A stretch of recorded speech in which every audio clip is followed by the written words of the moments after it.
As early as summer 1945, Fritz Menzer is released from American captivity without his central role in the Wehrmacht Cipher Department being recognized. Back home in Saxony, he tries to establish a future for himself, far from the world of cryptology. In Zschopau, his wife's hometown, Menzer has good contacts, and in January 1946, he becomes a teacher at the town's vocational school. He teaches the basics of mathematics and technology in various training areas. But soon, Menzer comes under political pressure. The district leadership of the newly founded Socialist Unity Party of Germany, SED, wants Menzer to be removed from the school as a former soldier and Wehrmacht official. Although both the school principal and the mayor stand up for him, in autumn 1946, he is nevertheless dismissed, under pressure from the SED leadership. In January 1947, he opens a small artistic metalworking shop. He calls his brand MEPRO, short for Menzer Production.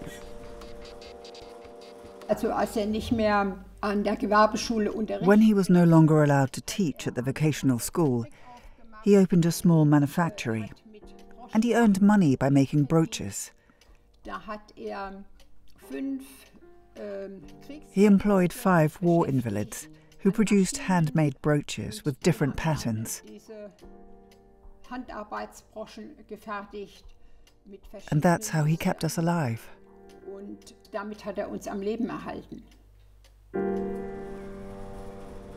Business is going well, and for a few months, it seems that Menzer's dream of an inconspicuous new start in the Saxon provinces is coming true.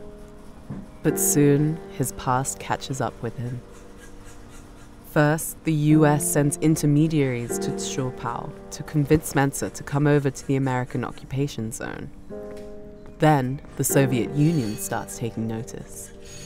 A double agent is recruited, and on September 20th, 1947, Menzer is summoned to the town hall under false pretenses.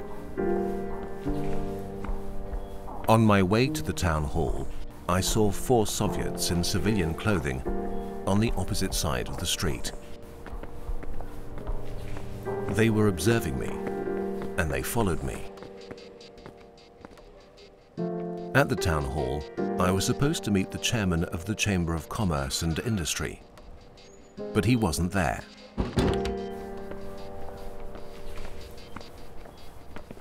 When I left the town hall, the Soviets were waiting not far from the entrance. I approached them and said that I assumed they wanted to take me with them. They led me behind the building. A car was already waiting there. And then they took me to a prison in Dresden.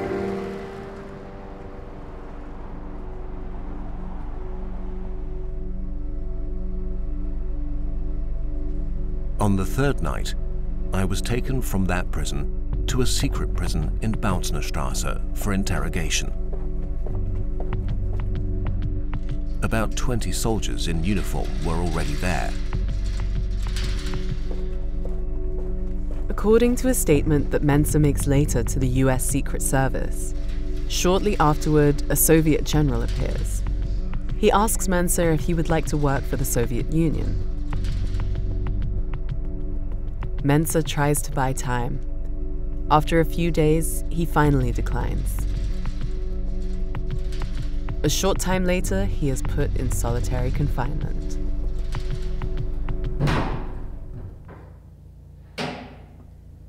He is to spend the following months in this dungeon.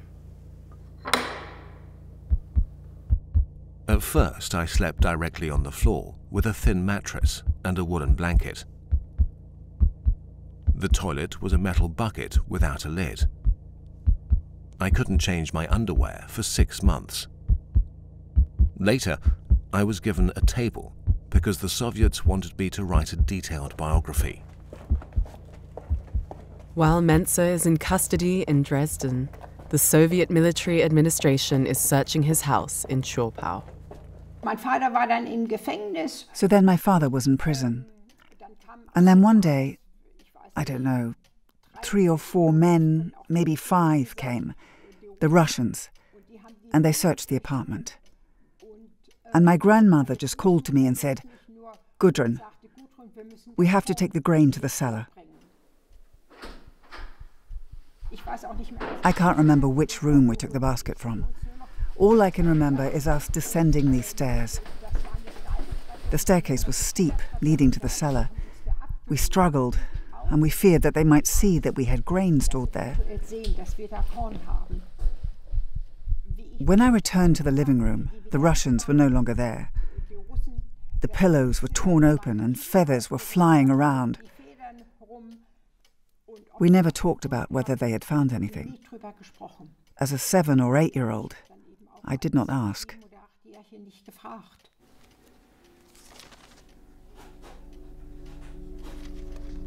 What Gudrun and her older sister are never told back then is that the Soviets are looking for an encryption device prototype, the cipher box that her father has saved from destruction in the Alps in May 1945, and that he has kept hidden in the family home ever since.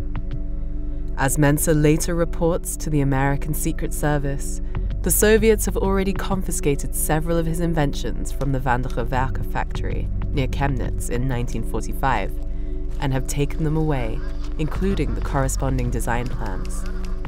Documents from the Soviet military administration confirm this claim. The hunt for the hidden prototype is probably an attempt by Soviet intelligence to prevent the devices from falling into American hands. In this, they were not successful, as will be revealed later. In 1949, the Americans are testing potential uses of a revised version of the cipher box for the US Army.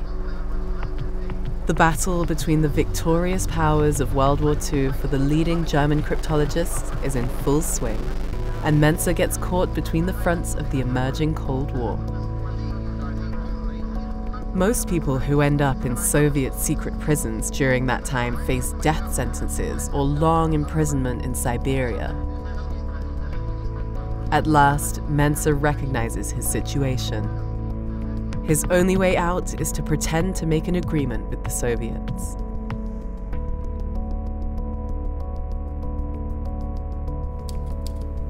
On March the 15th, 1948, the Russians took me out of my cell. They wanted to talk to me about the conditions of my release, they said. An officer asked me to monitor a person by the name of Ulich, the man who had got me into this situation as a double agent in the first place. Menzer agrees, and shortly thereafter is released. For more than a year, he follows the orders of the Soviets, according to his own statements, without doing any harm. Meanwhile, he is secretly preparing to escape to the West. Finally, in May 1949, the time has come. I had a school satchel, and it contained the silverware, the cutlery. And I also had several items of clothing on. I remember that my great-grandmother wasn't allowed to come, and my grandfather wasn't there either. Grandma came down the stairs from the house, and we stood on the sidewalk by the advertising column. My grandma was crying, and I cried too, because I wasn't allowed to take my doll with me. So we went to the train station, probably walking, and I recall that I must have fainted on the train.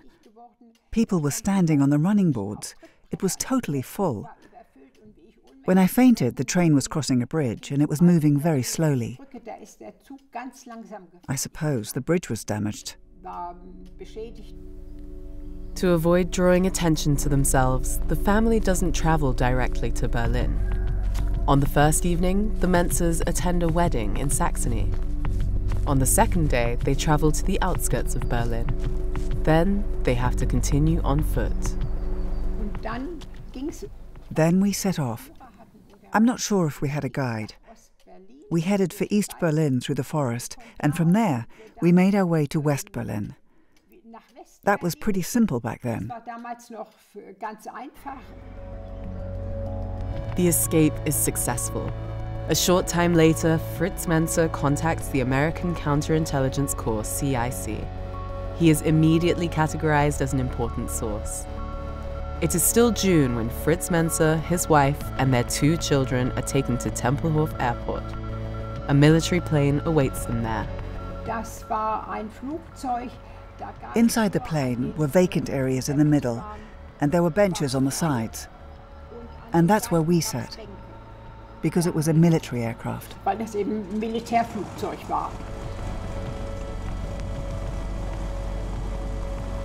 The plane takes the Menzer family from West Berlin to Frankfurt am Main. Further interrogations are to be conducted there. The path to freedom seems open.